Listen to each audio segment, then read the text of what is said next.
Si l'on parle du Parti communiste, il y a évidemment plusieurs causes. À la fin de la guerre de 40, le Parti communiste représentait presque 40% du corps électoral. C'était évidemment le premier parti de France, grâce au prestige qu'il avait acquis dans sa lutte contre l'occupant.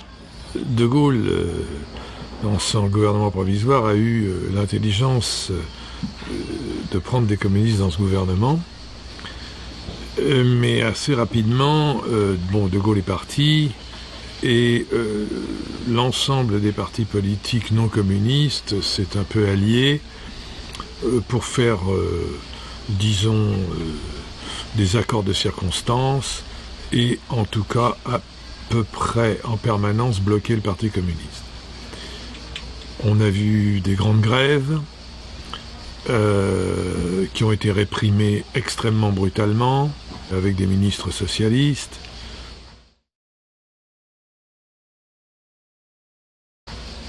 Et le Parti communiste a commencé à perdre de son influence au fur et à mesure que le pays s'est relevé, avec l'aide du plan Marshall américain, et puis du travail des Français qui ont reconstruit un pays totalement dévasté par la guerre. Les ponts, les routes, les gares de chemin de fer, tout était terriblement endommagé. Dans les années 50, on a vu arriver des politiques plus ou moins d'austérité, et le Parti communiste n'a pas su vraiment réagir. Il faut dire que le Parti communiste était vraiment inféodé à l'Union soviétique. Cette soumission lui a fait perdre beaucoup de sympathisants. Deuxièmement, l'Union soviétique a manifestement tourné vers une sorte de dictature brutale, et les événements de Hongrie, il y avait eu ceux de Berlin, puis les événements de Hongrie, ont fait que le Parti communiste français étant d'accord avec l'Union soviétique, là, il a perdu de plus en plus de partisans. Enfin, il y a eu 68. En 68, il y a eu une véritable révolution, et dans un premier temps, le Parti communiste a pris le train, si j'ose dire, du mouvement généré par les étudiants. Et puis il s'est rendu compte assez rapidement qu'il s'agissait d'un mouvement à tendance profondément anarchiste, en tout cas anarchisante. Donc, il a décidé de tourner Kazakh et de passer un accord plus ou moins secret avec les gaullistes, et il a lâché le mouvement étudiant. Un mois plus tard, le mouvement de 68 s'arrêtait. Le Parti communiste en a profité pour marcher dans des accords de Grenelle où le monde ouvrier a obtenu quelques avantages, et on n'en a plus parlé.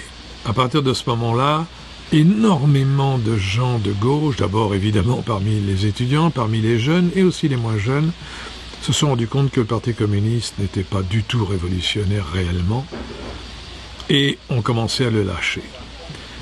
Parallèlement, le niveau de vie en France continuait de grimper, jusqu'aux 30 Glorieuses en fait. Donc jusque dans les années 72-73, ce niveau de vie a vraiment bien augmenté, et donc les revendications sociales portées haut par le Parti communiste trouvaient moins d'écho parmi la population française.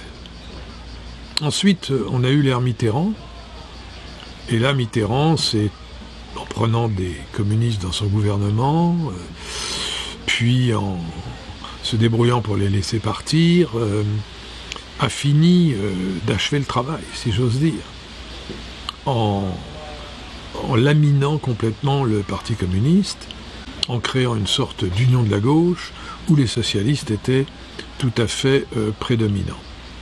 Le Parti communiste s'est dégagé évidemment de l'Union soviétique, etc., mais au fond, il a perdu tous ses bastions.